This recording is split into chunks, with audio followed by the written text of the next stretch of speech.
Have you ever felt like something ancient was stolen from us?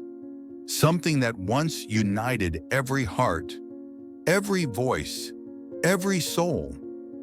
What if the Tower of Babel wasn't a tale of punishment, but a cosmic blueprint, one they never wanted us to find again? Beneath myths and scriptures lies a truth so powerful, it could realign humanity, if only we remembered it. They say language was once universal, not just in the way we understand speech, but in a way that reached beyond syntax, beyond tongues, into vibration, into resonance, into the very blueprint of being. Long before the world was fragmented into nations, tongues, and truths, there was one voice, one language that echoed not just through human mouths, but through mountains, stars, and the breath of God itself. This is not simply a myth, it's a memory, one that lives dormant in our bones. But something shattered. A great fracture took hold of humanity. And at the symbolic center of that rupture stands a tower, an axis, a monument, a riddle, the Tower of Babel. We've been told it was about arrogance, that mankind, in its pride, built a tower to reach the heavens, and for that, God cast them down and scattered their tongues. But what if this is only the surface? What if the tower was not a blasphemous climb, but a sacred return? What if it was a map back to God, not a rebellion against Him? This tower, this so-called sin of man, might have been a sacred convergence, a spiritual antenna designed not to conquer heaven, but to harmonize with it. What if the true crime was not the tower's height, but its potential, a potential to realign humanity, to remember, to ascend, not upward in ego, but inward in essence? In esoteric traditions across the world, the Tower of Babel is far more than brick and stone. It is the representation of humanity's collective frequency, a vibrational song once sung in unison. The story as told in Genesis is deceptively short, just 9 verses, but its echoes ripple through countless myths, mystery schools, and sacred geometries. The ziggurats of Babylon, the pyramids of Egypt, the cosmic calendars of the Maya. All these sacred structures weren't just altars, they were access points, frequency stabilizers, portals, and at the heart of these sacred sciences was language, not the language of nations, but of nature, of cosmos, of vibration. The original tongue was not spoken, it was resonated. This universal language was frequency itself, a sacred soundscape that did not describe reality, but created it. To speak this language was to wield power, divine power, to shape matter, to command energy, to heal, to create. But when this language was shattered, so too was our unity. The fall of Babel wasn't just a scattering of tongues, it was the fracturing of spiritual consciousness, the deliberate scrambling of humanity's shared field. Imagine this: a unified species, one voice, one intent, one resonance, a harmonic convergence that made humanity invincible to control. But then came the fragmentation, not merely of speech, but of soul. The confusion of languages was a spell, a severing, and in the silence that followed, fear was planted. From that fear rose nations, from nations, borders, from borders, enemies, and with enemies came war, hierarchy, and control. The spell worked. Humanity forgot its voice. But the story doesn't end in confusion, because echoes remain. The echoes of that original resonance. Some call it the language of the birds, the lost word, the logos, can still be found in ancient chants, forgotten symbols, and sacred alphabets: Hebrew, Sanskrit, Latin, Ge'ez.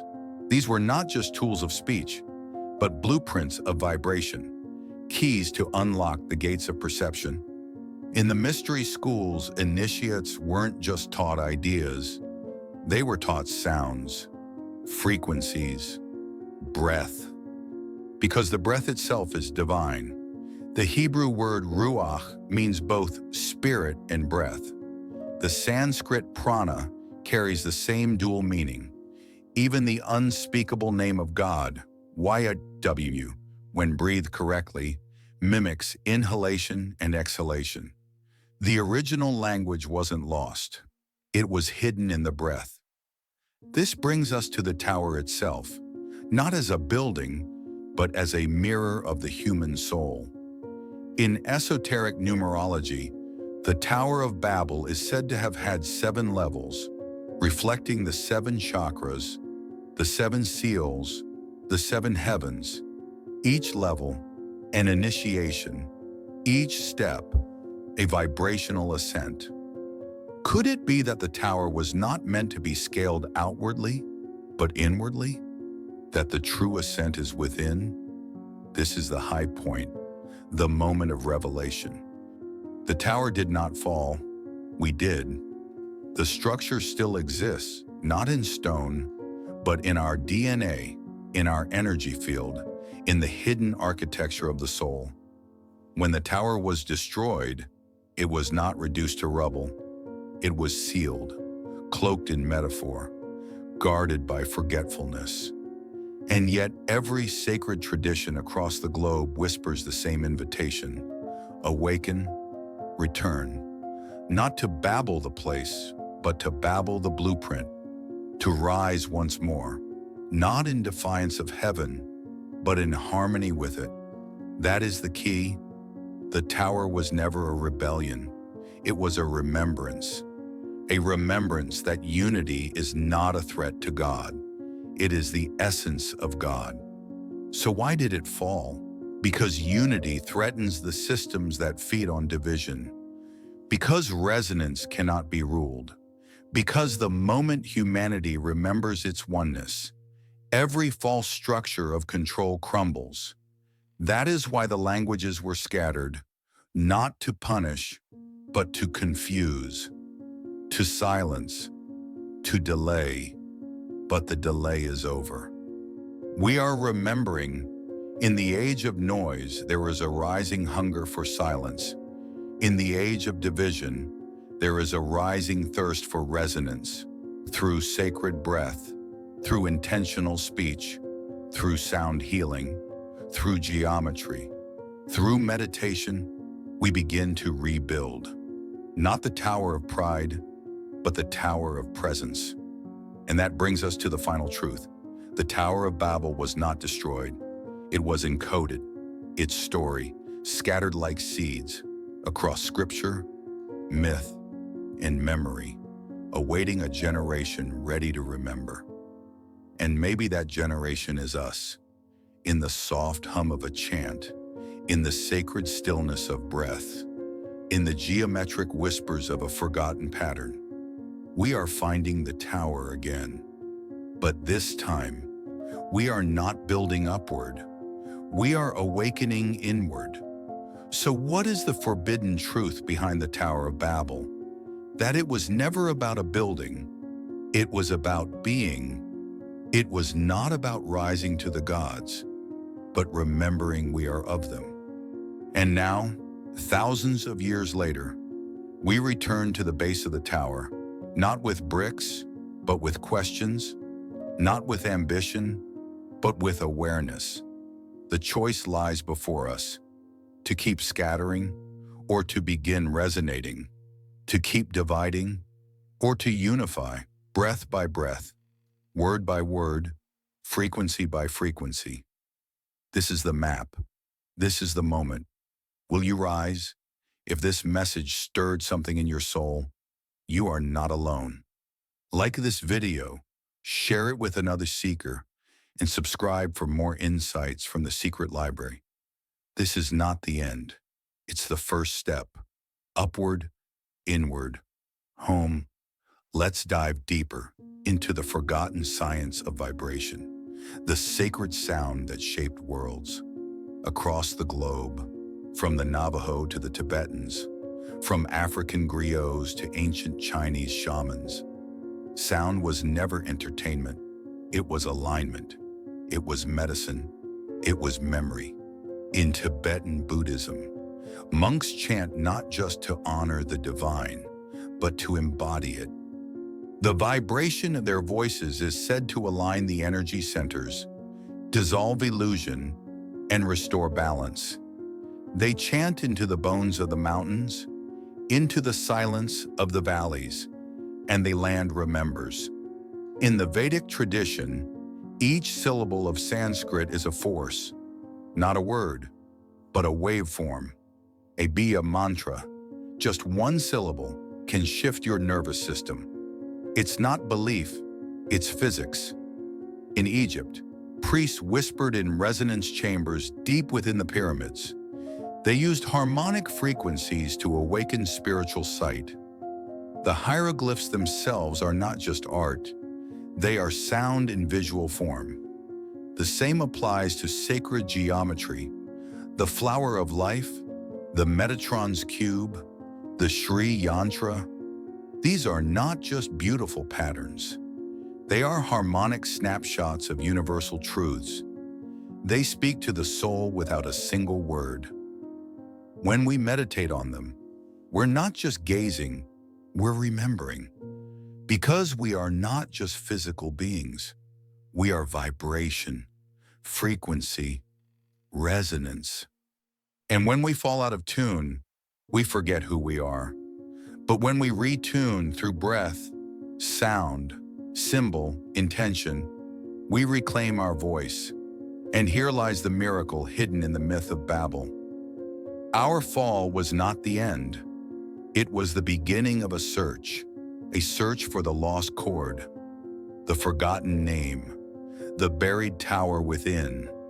Every sacred practice, from Sufi spinning to Gregorian chanting, from breathwork to prayer, is a step up the spiral, a rung on Jacob's ladder, a stone in the tower reborn.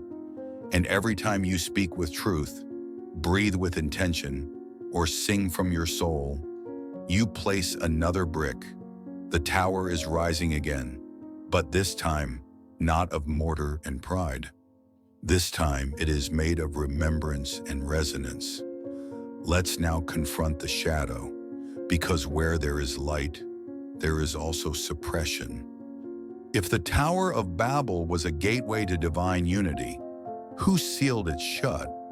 Across esoteric literature, from the Gnostics to the Hermetics, there is mention of archonic forces, energies, beings, or systems that exist to fracture light, to distort resonance, to perpetuate illusion. These forces are not always entities. Sometimes they are ideologies.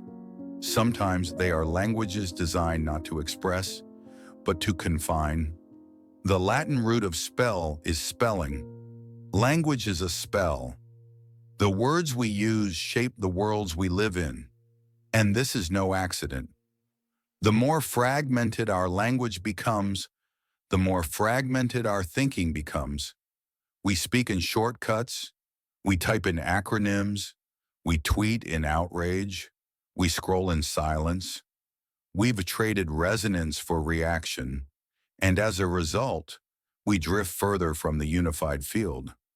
But not all is lost, because there is a new remembering taking root, a spiritual renaissance rising quietly beneath the noise.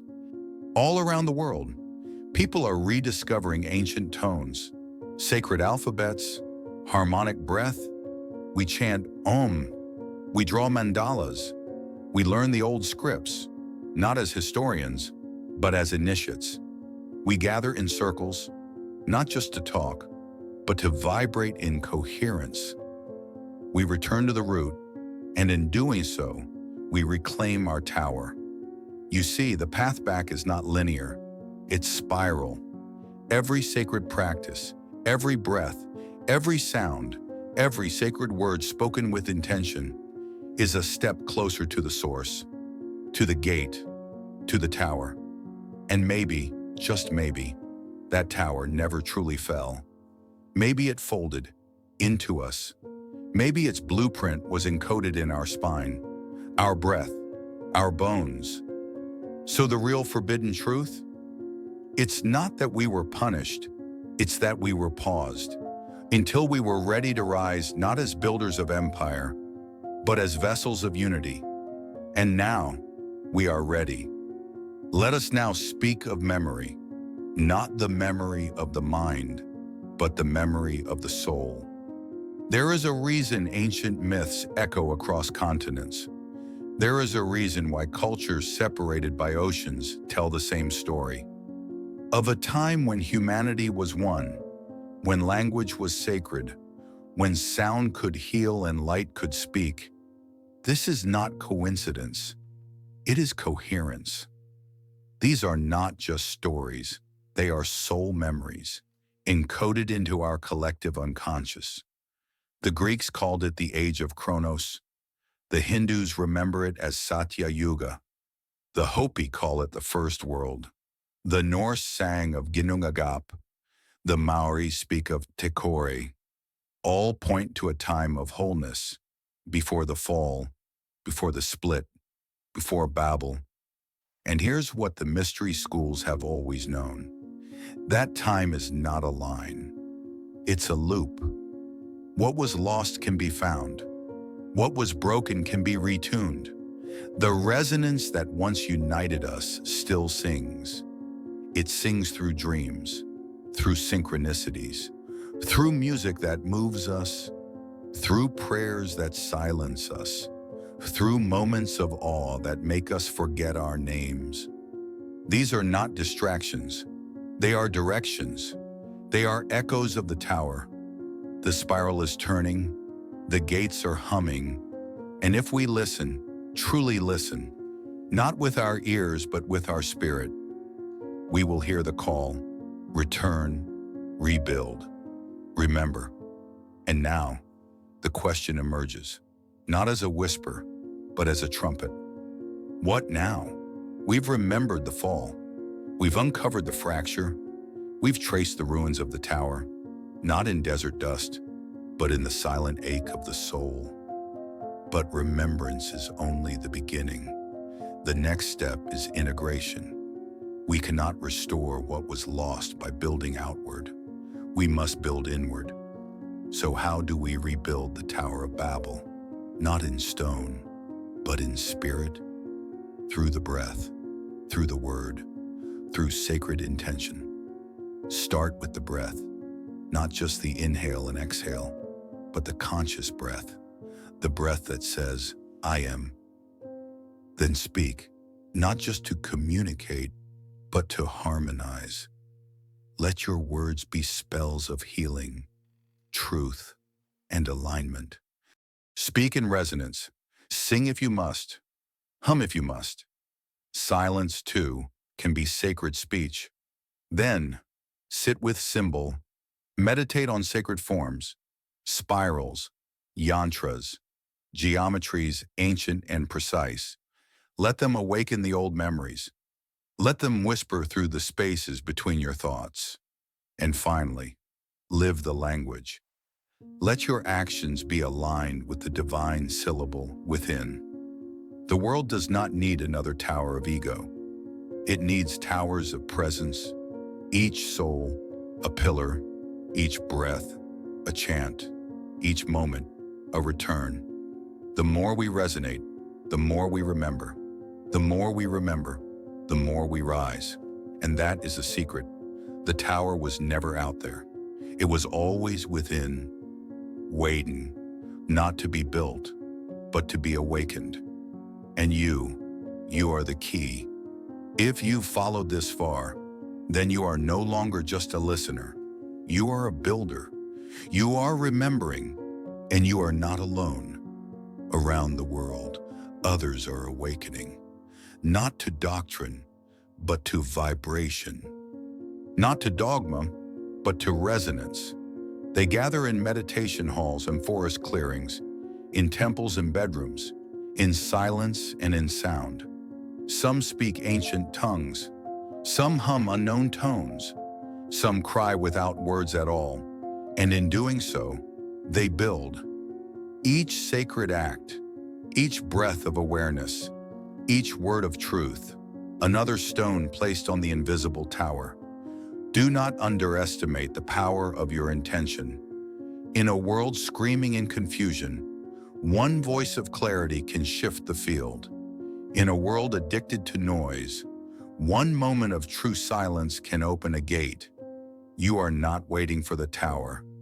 The tower is waiting for you. And here's the paradox. The more you rise inwardly, the more the external world reflects the change. Division dissolves, control weakens. Systems born of fear begin to crumble. And in their place, something ancient and new begins to take shape. A humanity united not by law, but by love. Not by language, but by frequency. Not by rule, but by resonance. This is the hidden prophecy of the Tower of Babel, that we would one day return, not as scattered voices, but as a choir, not as competing egos, but as harmonized souls. The map has always been here. The gate has always been open. The tower has always been within. And now, the climb begins, not upward, but inward, not for glory, but for grace, not to build a monument, but to become one. You are the tower. You are the tone. You are the tongue once lost, now awakening. And this breath, this moment, is the first step. Will you take it? Let's now speak of symbols, those timeless messengers that bypass logic and speak directly to the soul. Throughout history, sacred symbols have appeared again and again, not as superstition, but as a language, visual language. The spiral, the eye, the tree, the serpent, the star, the mandala. They are not decorations, they are transmissions. When you see them, something stirs, because symbols hold memory. They are the carriers of the lost frequency. The flower of life is not just geometry, it is the visual echo of the original vibration that birthed form. It encodes all creation, all potential, all becoming. The Ouroboros, the serpent eating its tail, is not just a myth. It is a cycle of return, of death into life, of Babel into unity. The tree of life is not just Kabbalistic mysticism.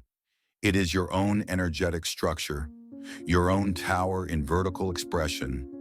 The labyrinth is not a maze. It's a journey inward, a metaphor for the spiral climb within your own being. These symbols are everywhere, in ancient temples, in dreams, in architecture, even in crop circles. Why? Because the soul remembers in pattern. The intellect argues in words, but the soul sings in symbols. And when you meditate with these forms, not just as art, but as portals, you awaken that hidden language. You begin to rewire your own inner tower. These symbols become bridges between what was and what will be. They are reminders that the journey back to unity is not found in linear maps, but in sacred alignments. Because unity is not just a feeling, it is a frequency, and that frequency can be activated. Here, now. Let us now turn our gaze forward. If the Tower of Babel represents both our fall and our map to rise again, then what does the future hold? It holds remembrance, not as nostalgia, but as activation. It holds unity, not as sameness, but as harmony. It holds power, not in conquest, but in coherence. And coherence begins within. It begins with your own voice, your own frequency, your own conscious presence. This is not philosophy. This is physics of the soul. When enough of us tune to the frequency of truth, something remarkable happens. The field shifts. The morphogenetic field, the collective energy pattern of humanity, responds. What once took lifetimes to heal can shift in a moment of mass resonance.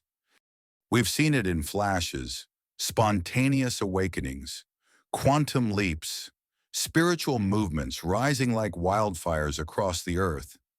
But now it must become sustained. Now we must build not a building, but a new baseline, a spiritual structure that does not rise above others, but calls them up, a tower of unity, built with silence and sound, breath and stillness, remembrance and rhythm. This is the great restoration, not just of a language, but of a state of being, of humanity once more walking as one, not identical, but harmonized, not ruled, but resonant. And it starts here, with this moment, with your breath, with the word you choose to speak next, with the way you listen, with the way you remember. So here, at the end of our tale and the beginning of your ascent, we leave you with this. The tower never fell.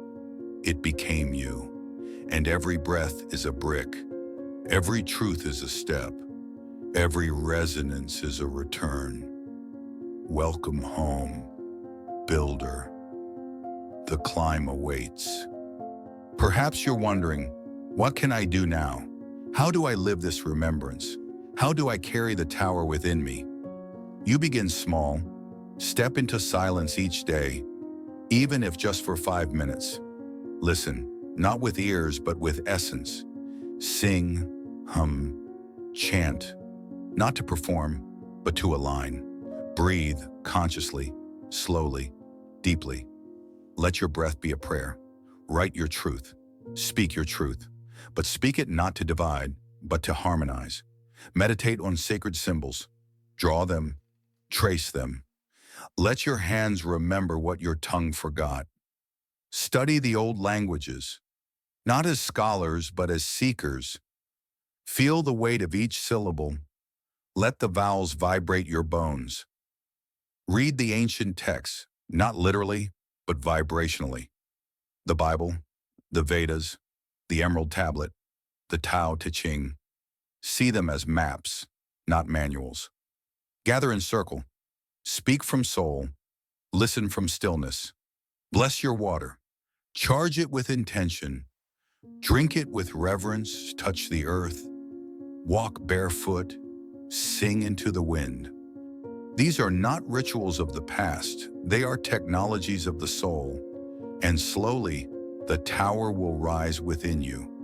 You will find yourself speaking less, but meaning more, feeling more, but fearing less, seeing the invisible connections between things, hearing the original song again, and one day, perhaps soon, you will meet another, and you'll notice something unspoken yet unmistakable. You're resonating. You are no longer speaking about truth. You are embodying it, and in that moment, the gate opens, the tower hums, and humanity begins its return.